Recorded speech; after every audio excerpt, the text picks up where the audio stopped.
ඒ පොඩි වයසට කොහෙන් ඉගෙනගෙනද මන්ද බං? දවසක් අපි ගිය වාහනේ මං හිටපු සීට් එකට පිටිපස්සට පැනලා ඉතින් මගේ ළඟට ආවා.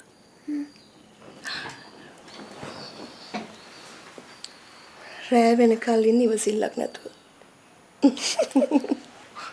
ඊට පස්සේ වාහනෙත් කට්ටිය හිටියා.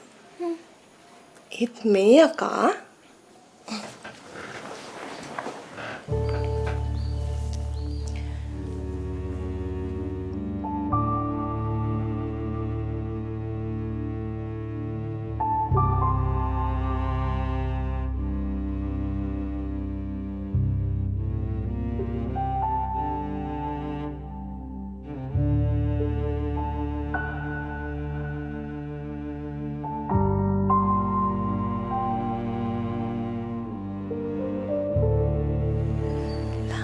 අනේ ඵලයන් බයි යන්න.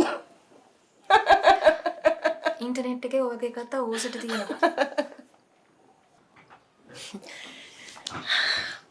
ඇයි උඹ හිතන්නේ මම බොරු කියනවා කියලාද? එහෙනම් ගිහිල්ලා අහපන්කෝ තාරක සර්ගෙන් එයාගේ පපුවේ වම් පැත්තේ තියෙන දත් පාර කාගේද කියලා. හරි මං ගිහින් බලන්නම්කෝ.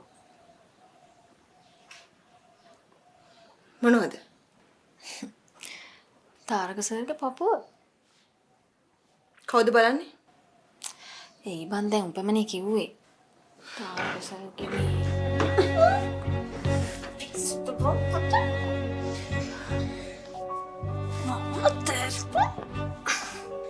මොකද මේ පිස්සු හැදලාද?